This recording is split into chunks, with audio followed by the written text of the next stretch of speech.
Good morning, students. In our previous lecture, we have completed our chapter number 2, and today we will discuss about chapter number 3, that is human reproduction.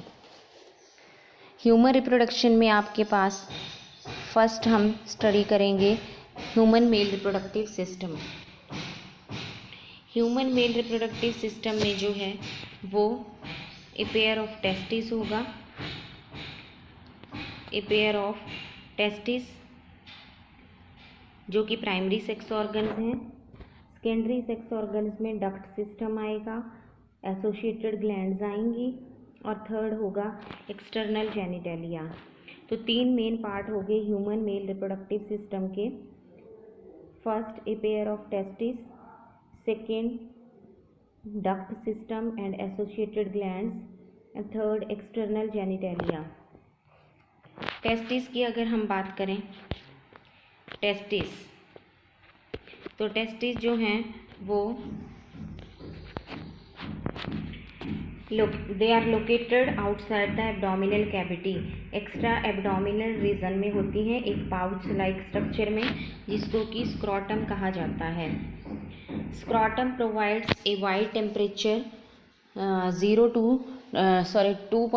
to 2.5 degree Celsius का temperature कम होता है body temperature से, और ये temperature जो है it is necessary for spermatogenesis. दूसरा, हर एक टेस्टी जो है वो ओवल होगी शेप में, ओवल इन शेप, और लगभग 4 to 5 centimetre in length and 2 to 3 centimetre in width, और थिकनेस में 3 सेंटीमीटर होती है अबाउट. टेस्टिस को अगर हम देखें तो testis are covered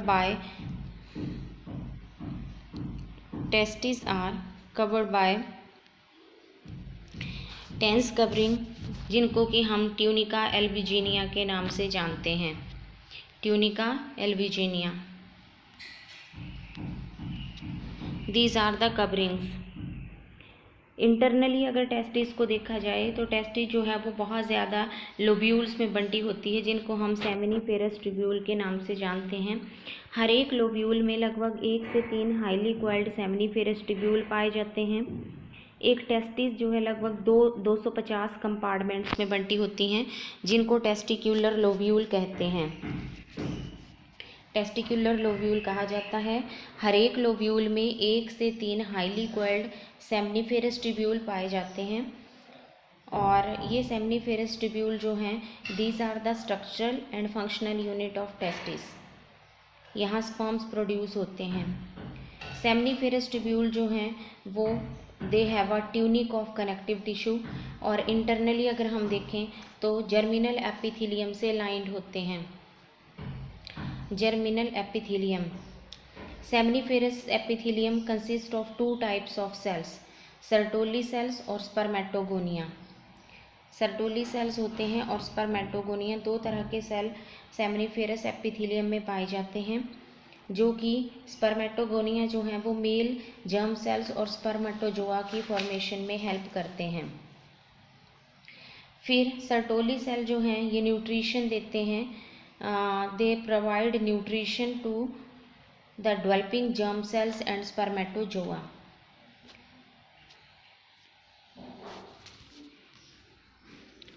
Sertoli cells. These are Sertoli cells. These provide nutrition and shape to the developing germ cells and spermatozoa. Spermatogonia जो हैं वो सेल डिवीज़न के अंडरगो जाते हैं एंड स्पर्मेटोजोआ फॉर्म करते हैं. स्पेसीज जिनको कि हम इंटरस्टिशियल स्पेसीज के नाम से जानते हैं, सेमनीफेरस ट्यूब्यूल के बीच में होते हैं. कनेक्टिव टिश्यू पाया जाता है इनमें, विच इंक्लूड्स ब्लड वेसल्स और लेडिक सेल्स. लेडिक सेल जो हैं ये सिंथेसाइज करते हैं मेल सेक्स हार्मोन और एंड्रोजन, जिनको हम कहते हैं, और उनका मेन सेक्स हार्मोन है टेस्टोस्टेरोन. इस तरह से ये तो टेस्टिस के बारे में हो गया. सेकेंड हमारे पास आता है डक्ट सिस्टम. जो इंट्रासेलुलर डक्ट सिस्टम है वो ट्यूबुलाई रेक्टाई से स्टार्ट होता है. ये छोटे छोटे स्ट्रेट एंड सेगमेंट्स हैं सेमिनिफेरस ट्यूब्यूल्स के, जो एक स्ट्रक्चर वैसा इफ्रेंशिया है जिसमें ओपन होते हैं थ्रू रेटी टेस्टिस। वैसा इफ्रेंशिया का काम होता है स्पर्म्स को कंडक्ट करना out from the testis and open into epididymis, और एपिडिडाइमस तक पहुंचाना। एपिडिडाइमस एक सिंगल कन्वोल्यूटेड ट्यूब्यूल है which is located along the posterior surface of testis. Epididymis continues as vas deferens और एब्डोमिनल और पेल्विक कैविटी में inguinal canal के through ascend होता है।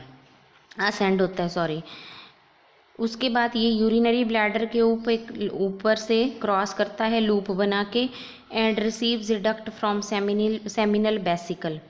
साइड से सेमिनल वेसिकल से एक डक्ट रिसीव करता है।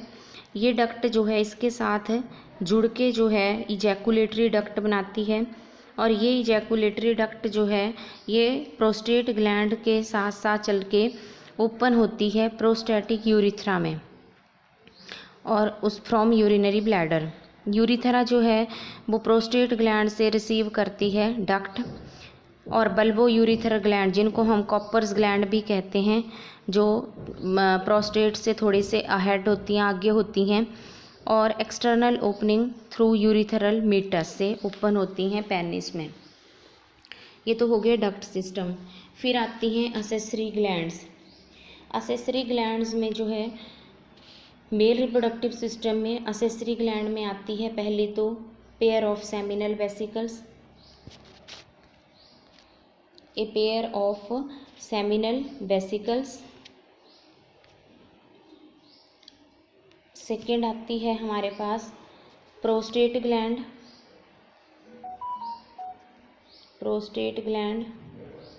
और थर्ड आती है कॉपर्स ग्लैंड जिसको कि हम बल्बो यूरिथ्रल ग्लैंड के नाम से भी जानते हैं।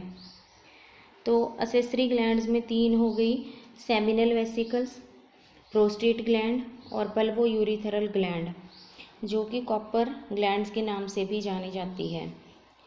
There secretion are collectively called है सेमिनल प्लाज्मा।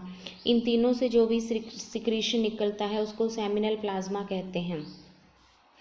सेमिनल प्लाज्मा जो है वो फ्रक्टोज में रिच होता है, कैल्शियम में, और कुछ एंजाइम्स होते हैं इसमें। तो फ्रक्टोज, कैल्शियम और एंजाइम पाए जाते हैं जो न्यूट्रिशन प्रोवाइड करते हैं डेवलपिंग स्पर्मेटोजोआ को फीमेल रिप्रोडक्टिव ट्रैक में जब वो स्विम करता है तो। और सेमिनल प्लाज्मा जो है स्पर्मेटोजोआ के साथ साथ कलेक्टिवली हम अगर कहें स्पर्मेटोजोआ प्लस सेमिनल प्लाज्मा तो उसको हम सीमन के नाम से जानते हैं। फिर लास्ट आता है मेल रिप्रोडक्टिव सिस्टम में एक्सटर्नल जेनिटेलिया।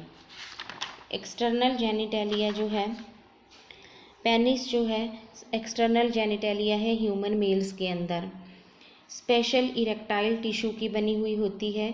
ये टिश्यू हेल्प करता है in erection of penis to facilitate insemination. Insemination को फैसिलिटेट करने के लिए ये करता है। फिर हमारे पास आता है इसका एनलार्ज टिप जो है पेनिस का, उसको ग्लांस पेनिस के नाम से जाना जाता है। ये कवर होता है एक लूज फोल्ड ऑफ स्किन से जिसको कि फोर स्किन या प्रिप्यूस के नाम से भी जाना जाता है। ठीक है, ये हो गया हमारे पास ह्यूमन मेल रिप्रोडक्टिव सिस्टम, जिसमें कि हमने स्टडी किया कि मेल रिप्रोडक्टिव सिस्टम में पेयर ऑफ टेस्टिस है, डक्ट सिस्टम है और एसोसिएटेड ग्लैंड्स हैं और एक्सटर्नल जेनिटेलिया है। तो इतना आज हमने कर लिया। कल हम फीमेल रिप्रोडक्टिव सिस्टम के बारे में पढ़ेंगे। ओके, ये आपने रिवाइज करना है। इसकी डायग्राम सेमिनिफेरस ट्यूब्यूल की डायग्राम जो है वो बहुत इम्पॉर्टेंट है, ये आपने ड्रॉ करनी है और रिवाइज करना है इसको ढंग से, क्योंकि सेमिनिफेरस ट्यूब्यूल की डायग्राम बहुत बार एग्जाम्स में पूछी भी जाती है और आपको प्रैक्टिकल्स में भी है ये। तो अगर आपने टेस्टिस को रिकॉग्नाइज करते हैं माइक्रोस्कोप के नीचे तो आप आइडेंटिफाई ऐसे ही करते हो कि उसमें सेमिनिफेरस ट्यूब्यूल दिख जाएं। तो इतना पढ़ लेंगे। Okay, thank you, have a nice day.